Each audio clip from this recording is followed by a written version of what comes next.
The following program does not offer personal medical advice. Please consult your doctor before using any treatment or product we cover.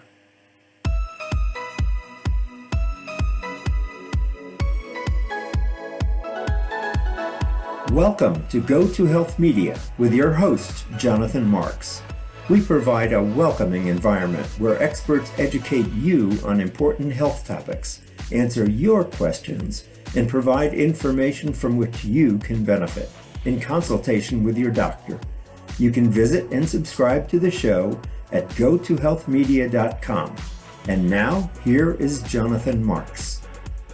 Hey everyone, this is Jonathan Marks from Go to Health Media. We're back with another great show. Did you know that 1 in 4 adults in the United States have some form of venous disease of the legs? We often think about heart disease and artery disease and avoiding those, but vein problems are much more common than artery disease. Vein problems can increase with age and can progress to the point of being disabling and should not be ignored. Vein problems can increase the risk for developing a blood clot or ulcer. Varicose veins, a symptom of vein disease, are not considered a cosmetic issue. They cause symptoms including heaviness or achiness in the legs, itchiness, discomfort, leg cramps, especially at night, and skin discoloration. What we're going to talk about today is the evaluation and treatment of vein-related disease. With us to talk about this is Dr. Thomas Doyle. Dr. Doyle has worked in vein and vascular medicine since 2005 and has performed well over 20,000 vascular procedures. He's also been a vein patient himself, so he can talk about that.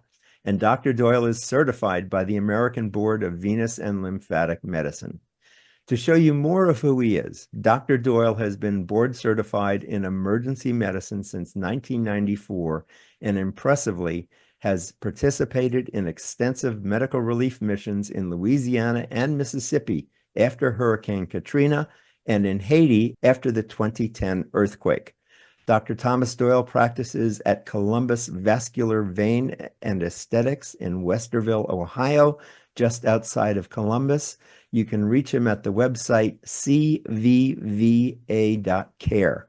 That's cvva.care, which stands for Columbus Vein and Vascular Aesthetics. They're also on Facebook at Columbus Vein Aesthetics and Instagram at Columbus Vein Aesthetics. Welcome to the show, Doctor. How are you today? I'm doing very well, thank you. I wanted to get started. Are veins just a cosmetic issue? I mean, people have varicose veins and they think, okay, I've got varicose veins, but what do varicose veins really mean and how are they related to vein disease? Sure, that's a terrific question. And vein medicine in general is one of the more under-recognized and undertreated aspects of healthcare in the United States. And it's for that very reason that people have often dismissed it as just a cosmetic issue or not recognized the types of symptoms and issues that can come from venous pathology. It's such a slow, gradually developing problem that people often think, well, that's just the way my legs are supposed to be. Even a lot of physicians, primary care doctors and such, will just attribute those symptoms to, oh, that's just cosmetic, or you just have to live with it. And neither of those are true.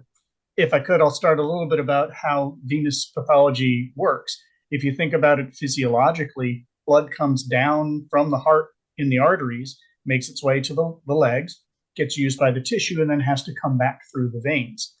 As that blood comes back through the veins, if it's going through veins that have stretched out or now have developed some reflux, then the blood literally slows down. And as it slows down, it can promote the tissue to have a buildup of metabolites like lactic acid. The tissue can lose oxygen, and that can cause symptoms and problems in the long run. Also, that pressure can then cause veins to pop out on the surface, and that's where you get the cosmetic effects. People often notice spider veins, varicose veins that they see on the surface, but that's often just a harbinger or just a marker of pathology that's going on underneath that can really cause some problems. What's the age of onset for this? I mean, I don't think young people get this. When does this kind of symptom come Well, on? It is a gradual and continual wear and tear due to gravity and fluid pressure, just like arthritis is wear and tear on bones. Hmm.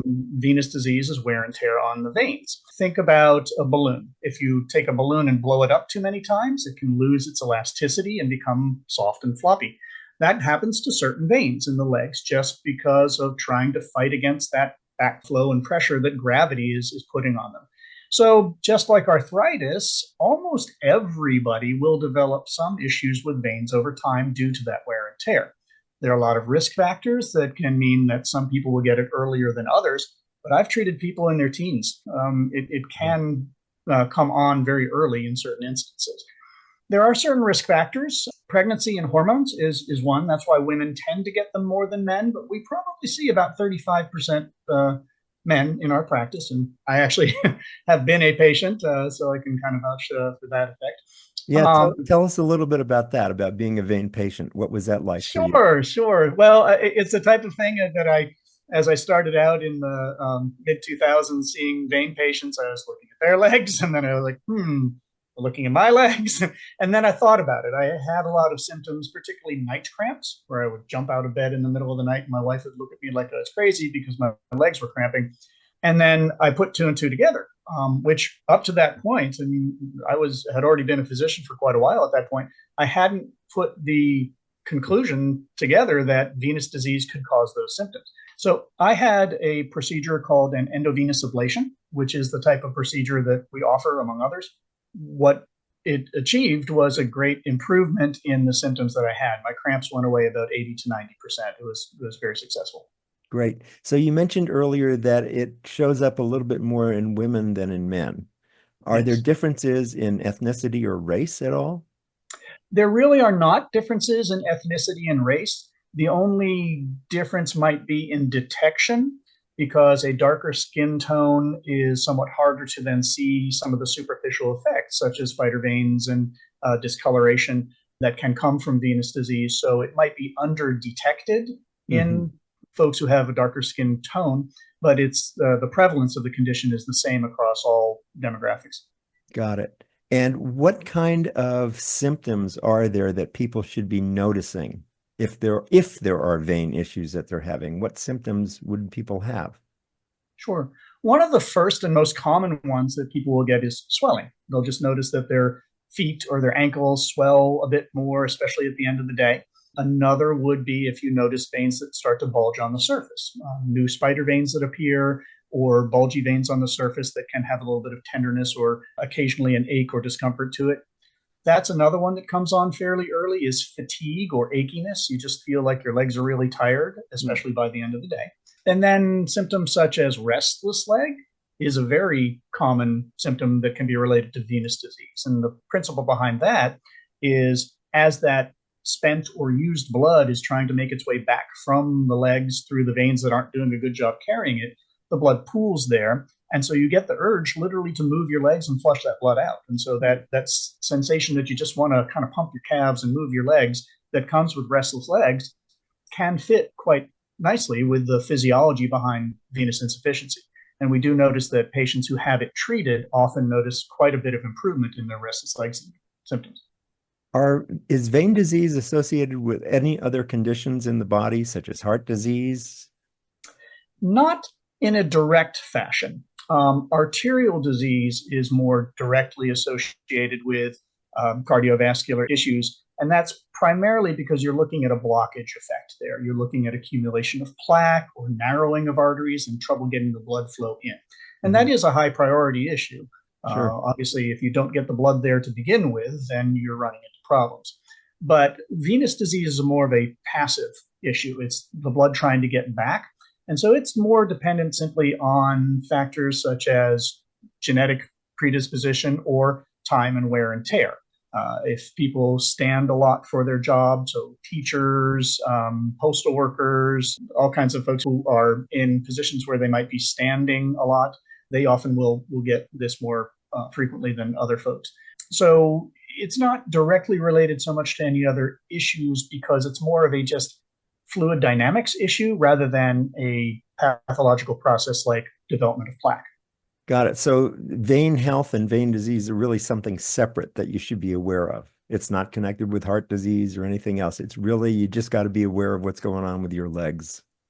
Correct, absolutely. So patients who have heart disease might get it. Patients who don't have heart disease might get it. It's something that can affect literally everyone. And you had mentioned at the start that about a quarter of people will develop in their lifetimes. The number is probably much higher, probably half or more. It's just still such a relatively under-recognized condition because people just think, well, that's my legs and I live with them. Got it. So in terms of healthcare, who picks up that I have vein disease? Does my general practitioner pick this up, or do I need to be referred to a vein specialist? How do I monitor the health of my veins? Sure, it is something that can be picked up by specialists, such as a primary care doctor or a podiatrist or anyone who is taking a look at your feet and legs. They might see signs of it. But because they aren't necessarily focused on that issue, they might not make it a high priority. And that actually has been one of the things we've noticed historically is it is a somewhat under-recognized and therefore under-treated aspect of medicine. So sure, someone who's got it on their mind that they're looking for those signs may very well pick up on that. And we do get lots of referrals from primary care doctors or podiatrists or anyone who's taking a look at the lower extremities. So orthopedists sometimes can notice things like that. Dermatologists, because there can be significant skin changes that come from venous disease. So they very often will recognize that and send patients our way. But to be honest, it's something that people should be a bit more vigilant about themselves because it is so gradual and often isn't rising on the priority list of medical issues in people's minds. But if you think about it and you notice, well, hey, I am having some cramps or I am getting some restless legs and my legs do feel tired at the end of the day.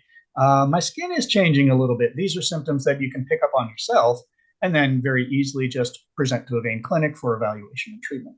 Got it. Just because repeating things is beneficial for people retaining the information, tell me again, what are the symptoms that people should be looking for where there may be some indication of vein disease? What's a list Sure. of symptoms? Mhm.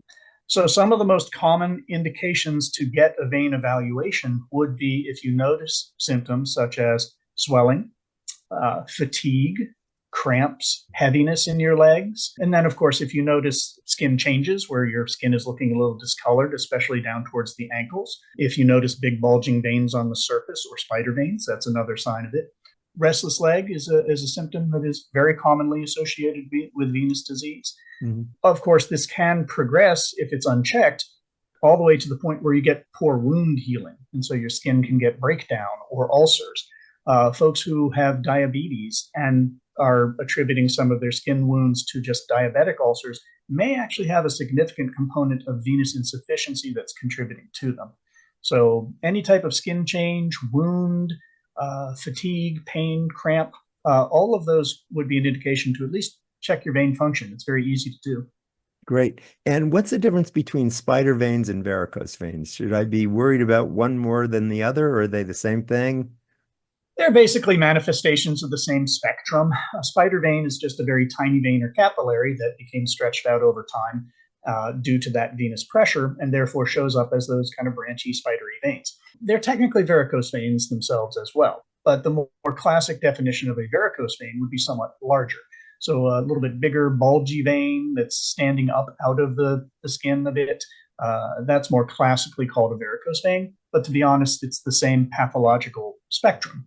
Whether it was a tiny vein that got bigger or a somewhat bigger vein that got bigger, it's all the same process that makes the veins enlarge. It's that pressure and backflow that comes from insufficiency from some of the larger veins underneath that you don't even see. So we've been talking with Dr. Thomas Doyle. He practices at Columbus Vascular Vein and Aesthetics in Westerville, Ohio, just outside of Columbus. The website is cvva.care. That's cvva.care.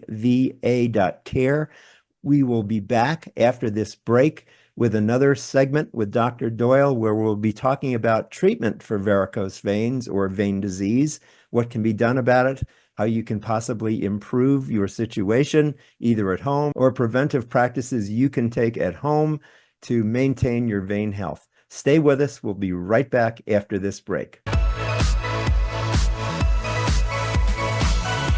You are listening to Go to Health Media. To reach Jonathan Marks or his guest expert, you may send an email to jonathanmarks@gotohealthmedia.com. You may also visit and subscribe to the website and show at gotohealthmedia.com. And now, back to this week's show. Hey, welcome back. This is Jonathan Marks with Go to Health. We're talking today about veins and vein health and vein disease. We're talking with Dr. Thomas Doyle, who practices at Columbus Vascular Vein and Aesthetics in Westerville, Ohio, just outside of Columbus. His website is cvva.care. That's cvva.care. So, doctor, I wanted to talk about how can we at home be aware of our vein health and perhaps do things that will keep us healthier with our veins. What can we do at home to prevent vein disease? Sure. A lot of these are simple common sense measures, things that you might even be doing naturally without linking it, being aware that it links to vein disease. So propping your legs up in the evening can sometimes help. And again, that's getting gravity to work in your favor rather than against you. Wearing compression socks, if they're comfortable for you to use, they often make your legs feel a lot better by the end of the day. And again, you're essentially giving that blood a boost to get up out of the legs and back to the heart and lungs for recirculation. So using compression socks whenever you're comfortable, that can be a helpful thing. Simple common sense measures also like exercising on a regular basis, the action of moving your legs. Walking is a terrific exercise for vein health, because the pumping action of the calves helps to bring that blood back out and eliminate that pooling. Maintaining good, healthy weight, all those things can be good promoters of good vein health. Got it. So if I do need some kind of procedure, can you tell us about the different kinds of procedures that are done to improve vein health and get people out of trouble? Absolutely. So the first thing we would ever do to evaluate a patient is a thorough diagnostic evaluation with an ultrasound study. The ultrasound will take a look at the veins and see which ones might have gone bad. And by that, I mean which ones have stretched out and are showing that backflow and reflux or poor valve function. And these are very numerical, direct, measurable things you can see on the ultrasound. And therefore, you can tell which veins really need treatment and which veins do not. If we do find that some of your veins need treatment, there is a spectrum of treatments that we can use to address that. The most thorough to take care of the larger veins that have the biggest reflux, we typically do a procedure called an ablation or endovenous ablation. Endovenous simply means you're getting on the inside of the vein. We use a type of catheter called a radiofrequency catheter that basically delivers heat to the inside of the lining of the vein and allows it to collapse. Historically, practices have used lasers and other types of treatment modalities to achieve that collapse of the vein. The most recent iteration of the technology is radiofrequency that is a bit gentler, gives good results, and a very quick recovery. Back when I had my veins done in the 2000s, we were using the laser technology at that point, and it worked fine, but the technology continues to improve over time. So the procedure we would do for those larger veins is called a radiofrequency ablation. It's a 15-minute procedure once we get you started. It's walk in, walk out, back to full level of activity right away. There's no downtime. The recovery is quick and easy. And the procedure itself is very straightforward. We access the vein, put a catheter on the inside of the vein, numb that catheter with some local anesthetic, run the catheter, and you're done. So patients find it very easy to go through. It's not utterly painless because there's some needle pinches, but they're pretty minor. So almost everyone comes through it very happy and thinking that it's not a big deal at all. Is there general anesthesia or local anesthesia? How does that work? It's all local anesthetic. So it's simply injections of a lidocaine mixture that numbs the skin and numbs the tissue around the vein. Each pinch that we would ever give you goes numb very rapidly. So the amount of discomfort is pretty minimal. I can vouch for that personally. Plus, literally every office I've ever worked in, once I get started there, almost everyone opts to have them done. So most of the staff in my current office has said, oh, wow, I should have this done too. And Interesting. sure enough, went through the process. So that actually is very helpful as you explain things to patients, to be able to tell them, hey, I've had this done, or, my nurse here has also had this done. So it's nice because you can empathize with what the patient experience is like. And it really is quite easy to go through. Yeah. Explain to me the physiology, because this is just curious. I don't ever see any of my arteries on my skin, but I see lots of veins. What is it about the physiology of the vein that I'm seeing them? And can you see all the veins that are in trouble? Are they that close to the surface so that you know that they're in trouble? Uh, Tell me a little bit about that physiology. Sure, that's a great question. A lot of the veins we would not be able to see directly on the surface, and we would need the ultrasound to find them. But veins tend to run closer to the surface than the arteries for a couple of reasons. Veins actually are one of the most important mechanisms for thermoregulation within the body. In other words, maintaining your own body temperature. So veins will dilate quite a bit if you need to radiate heat off. They'll constrict quite a bit if you're trying to preserve heat. And that's something you've probably noticed yourself, that your veins may constrict or a little bit more. Your extremities turn a little bluer when you're in the cold, or your skin can kind of dilate and the veins can be more prominent if you're hot and sweaty. So thermoregulation is a very important function of veins. Arteries tend to run a little deeper because they don't need to do the thermoregulation, and you kind of want to protect them from any potential damage, because if you cut an artery, they would be more aggressive at bleeding. So interesting reasons for why arteries run deep and why veins tend to run somewhat more superficial, although a lot of arteries and veins run in a paired fashion, especially once you get underneath the skin. Tell us a little bit about your background. You were board certified in emergency medicine first, and then went into venous medicine. So tell us about that travel. Absolutely. So I went to college at Princeton, I went to med school at Columbia University, and then did my residency in emergency medicine at Georgetown in DC, and practiced emergency medicine for a little over a decade before I started to also get interested in veins. I was recruited to work for a vein company because a lot of the procedures we do in the emergency department are related to emergency access of veins. So if you have a trauma patient, say, coming in and you suddenly need to get a big IV in them because you need to save their life, you can pull out the ultrasound, find a vein, and access the vein. So that's a skill set that emergency physicians often have. And so because I had that skill set, I was recruited to do the procedures for the vein company that I first started with. And that's really what most of the vein procedures boil down to, is using the ultrasound to find the vein, to access it, to then be able to get your procedure done. How many procedures are you doing at CVVA, at Columbus Vascular Vein and Aesthetics? It sounds like a relatively simple procedure, so you must be doing a lot of them. Yes, it is. It's a very simple, straightforward procedure. It does take about only 15 minutes or so to complete once we get you started. Right. So I do probably on the order of 30 to 40 patient procedures per week. You then do the math over the number of years that I've been doing it. It's well over 20,000, probably approaching 30,000 procedures that I've done in my career. Got it. And tell us a little bit about what the experience is for the patient when I first start coming to you or start recognizing that I have vein problems. How soon am I getting this procedure done? Is this a short window, or is it kind of a longer window after some kind of evaluation? Tell us a little bit about that. Sure. So there's always a diagnostic evaluation process. You need to find out what you're dealing with before you then come up with a treatment plan. But that's pretty quick. Typically, a patient will first come to us for an evaluation. We'll ask about their symptoms, see what physical findings we can see, and then recommend an ultrasound, which sometimes can even be done on the same day. Sometimes out of patient convenience, they'll schedule that a little bit later. But again, typically within a very short period of time, the patient will have their ultrasound evaluation.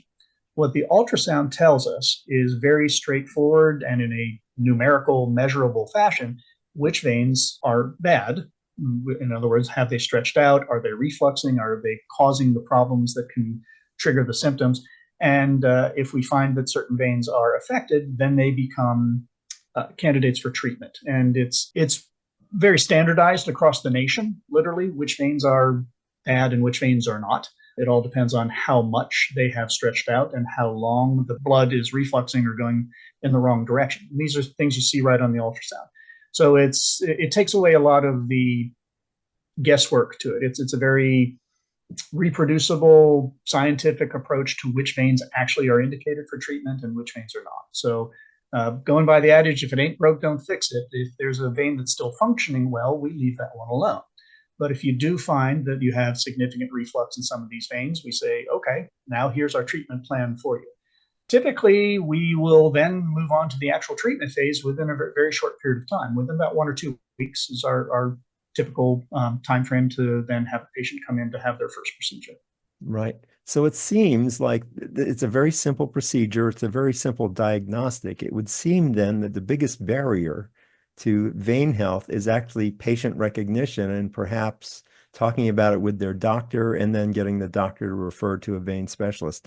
Tell us a little bit more about that and how we can avoid or educate ourselves about being more aware of our vein health, because I'm sure most of us just kind of take it for granted and don't even think about it. Yep, that's exactly correct.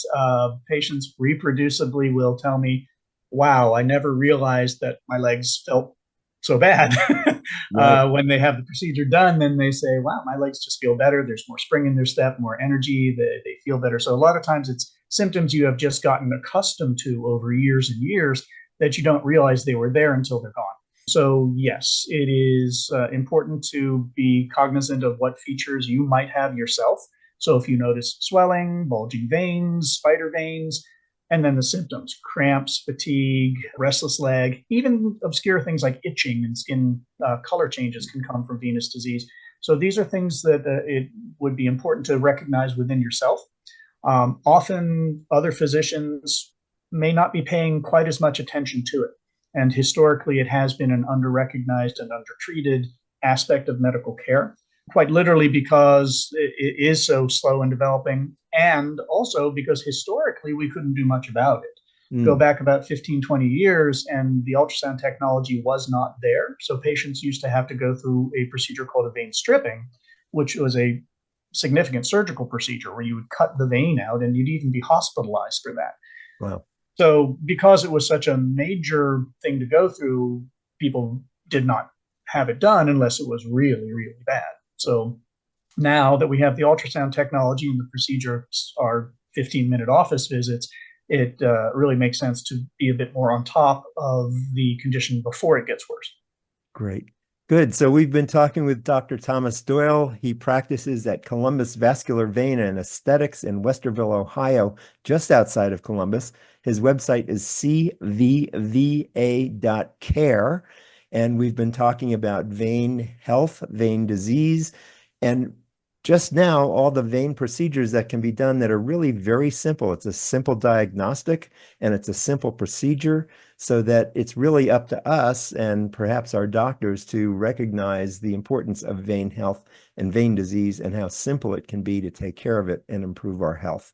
We'll be back after this break to talk more with Dr. Doyle and what we can do next to improve our vein health. Stay with us. We'll be right back. You are listening to Go to Health Media. To reach Jonathan Marks or his guest expert, you may send an email to jonathanmarks@gotohealthmedia.com. You may also visit and subscribe to the website and show at gotohealthmedia.com. And now, back to this week's show. Welcome back. This is Jonathan Marks with Go to Health, and today we're talking about vein health and vein disease. We're talking with Dr. Thomas Doyle, who practices at Columbus Vascular Vein and Aesthetics in Westerville, Ohio, just outside of Columbus. The website is cvva.care. So, doctor, tell us, is there a sequence with which veins get treated or noticed, so that you treat certain veins first versus others? Tell us a little bit more about that process of total vein care. We had talked earlier about how spider veins are actually a form of varicose vein. It's just a smaller vein that went bad. So veins come in a spectrum, and so our treatments also come in a spectrum of modalities we can use to address veins at each level of problem. So the primary treatment we would do for the largest veins would be the ablation procedure I talked about. But there are intermediate level treatments and fine-tuning treatments that we can do for veins that are somewhat smaller but still problematic. So large bulgy veins on the surface that might not be completely corrected by the ablation, we can treat with a technique called ultrasound-guided sclerotherapy. Sclerotherapy is the injection of solution into the vein to make it shrivel up chemically, as opposed to the RF catheter uses heat. So that's called a thermal ablation. Sclerotherapy is often called a chemical ablation. So it makes the vein shrivel up by inducing inflammation in the vein by using the chemical that makes it shrivel.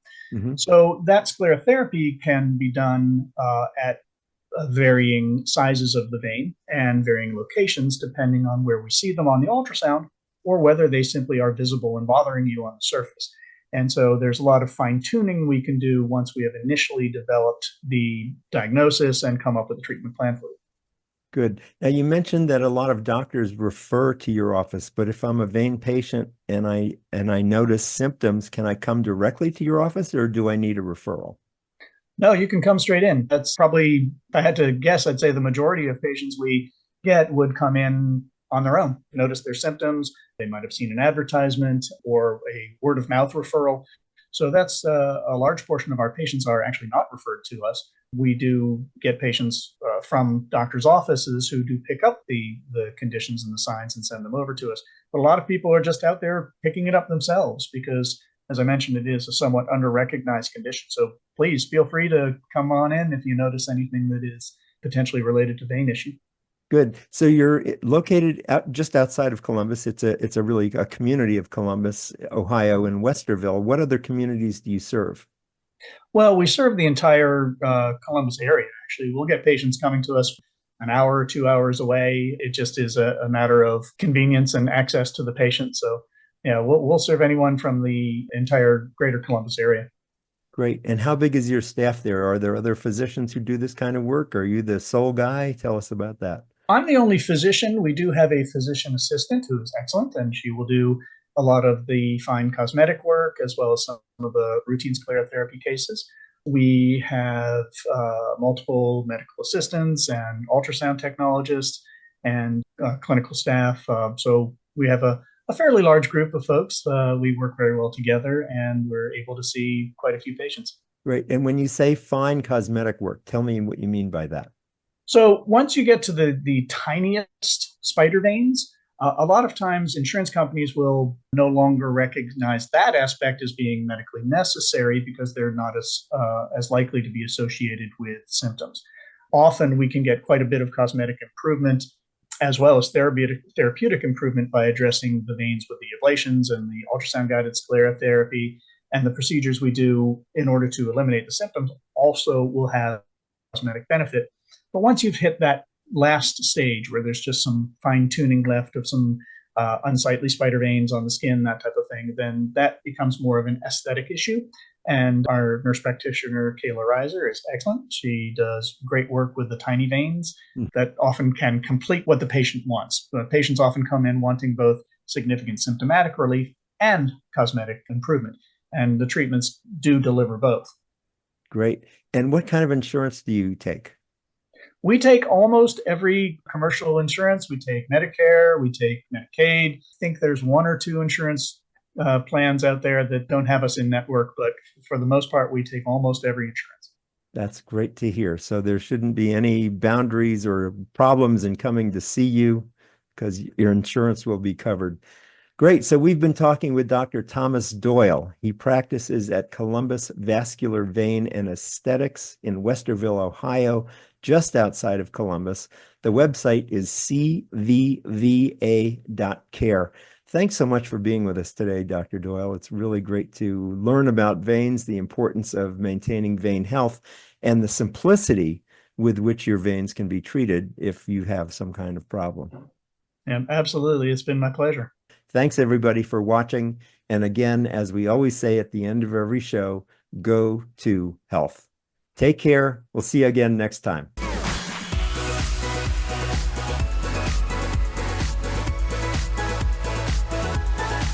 Thank you for tuning in this week to Go to Health Media. Be sure to join Jonathan Marks and another health expert next time. You can also catch the program on your favorite podcast platform. Until our next show, be sure to visit us on the web at gotohealthmedia.com and elevate your life.